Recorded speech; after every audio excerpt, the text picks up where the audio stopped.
89 сабақ құрылымы күрделі теңдеулер. Әдебиет, сен көбейту және бөлуге берілген құрылымы күрделі теңдеулерді шешуді үйренесің. Есептеулерді орындасаң, балалардың әр қайсысы кітапханаға неше рет барғанын білесің дейді. Мұнда 18-ді 2-ге көбейтеміз тең болады 36-ға. Яғни 36 бөлінген 12 тең 3-ке, 3 көбейтілген 20 тең 60-ға.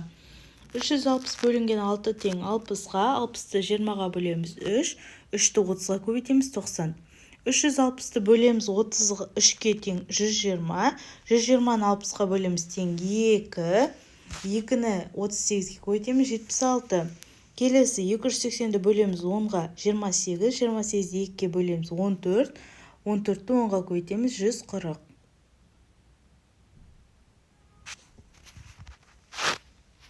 Келесі, мұнда 2-де теңдеуді қалай шешуге болатынын түсіндір дейді. Мұнда өзі кітапта түсіндіріліп тұр, иә.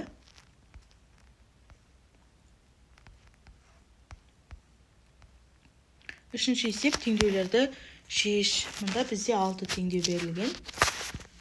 Так, x көбейтілген 25 бөлінген 5 тең 350. 25-ті 5-ке бөлеміз 5. X-ті 5-ке көбейтіп тең болады 350. X-ті табу үшін 350-ді 5-ке бөлеміз. 350-ді 5-ке бөлгенде 70. 70-ті X-тің жоғарыдағы мына жерде X-тің орнына қойып жазамыз. 70 көбейтілген 25 бөлінген 5 тең болады 350. 350 бөлінген 350 тең 350-ге. Келесі К плюс 120 бөлінген 4 тең 150. 120-ны 4-ке бөлеміз 30. К плюс 30 тең 150 деп жазамыз. К тең болады. К-ны табу үшін 150-ден 30-ды азайтамыз. 150-ден 30-ды азайтқанда 120. 120 қосу 120 бөлінген 4 тең 150-ге. 120 қосу 30 тең 150 тең болады 150-ге. Теңдік теңесті. Келесі 40 көбейтілген 3 бөлінген x тең болады 6. 40-ты 3-ке көбейтеміз 120, 120 бөлінген x тең 6 деп жазып қоямыз. X-ті табу үшін 120-ны 6-ға бөлеміз. Тең болады 20. 25 бөлінген 5 көбейтілген x тең болады 450. 5-ті x-ке көбейтеміз тең 450. X-ті табамыз 450-ді 5-ке бөлгенде 90. Келесі x бөлінген 15 көбейтілген 2 тең 3. X бөлінген 30 тең 3. X тең болады 3 көбейтілген 30. Тең болады 90-ға x-ің орнында 90 тұрады.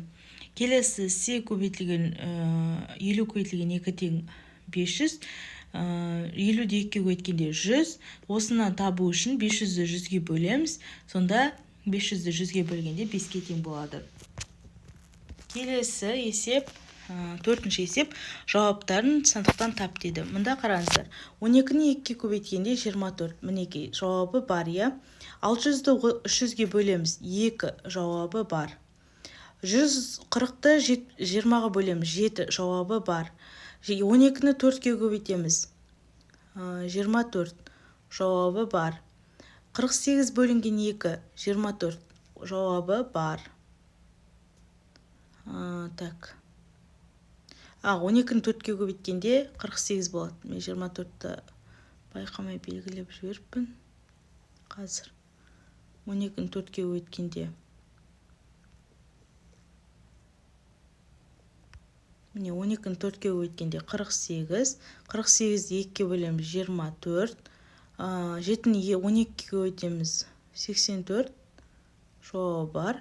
350-ді 5-ге бөлеміз 70. 600-ді 20-ға бөлеміз 30. 48-ді 4-ге бөлеміз 12. 5-ші есеп сызба бойынша өрнек құр. 810-ды 9-ға бөлеміз. 90 саны шығады. 90-ды 5-ге көбейтеміз 450 болады. Енді мұнда қараңыздар, 40-ты 9-ға көбейтеміз тең болады 360. 450-ге 360-ты қосамыз, неше болады? 810 саны шығады екен. Міне. 810-ды 9-ға бөлеміз 90, 90-ды 5-ге көбейтеміз 450, 40-ты 9-ға көбейтеміз 350, 360, 450-ге 360-ты қосқанда 810 саны шығады. Номері 6-шы есеп. Тапсырманы орындап оны шығар. Қабырғалар 4 см және 3 см болатын тік төртбұрышсыз, оның периметр мен ауданы тап.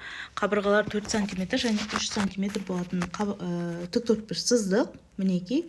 Оның ауданы табу үшін қабырғаларын, яғни 4 пен 3-ті бір-біріне көбейтеміз. 4 пен 3-ті бір-біріне көбейткенде 12 см квадрат шықты, ал периметрін табу үшін 4 қабырғасында бір-біріне қосып шығамыз. Яғни 4 қосу 4, 3 қосу 3. 4 қосу 4 тең 8, 3 қосу 3 тең 6, 6-ны 8-ге қосамыз, 14 см. Яғни ауданы 12 см квадратқа, периметр 14 см-ге тең болады.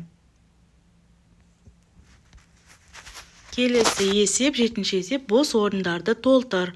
Мұнда бізде 4 баған берілген, яғни 332 соңындағы сан жоқ және 365 бос сандарды қосу және орындарына сан қою. 385 қосу 365 тең болады 690-ға. Келесі 500 минус 196 тең болады 304-ге. 254 қосу 370 тең болады 630-ға. 1000 минус 619 тең болады 381-ге.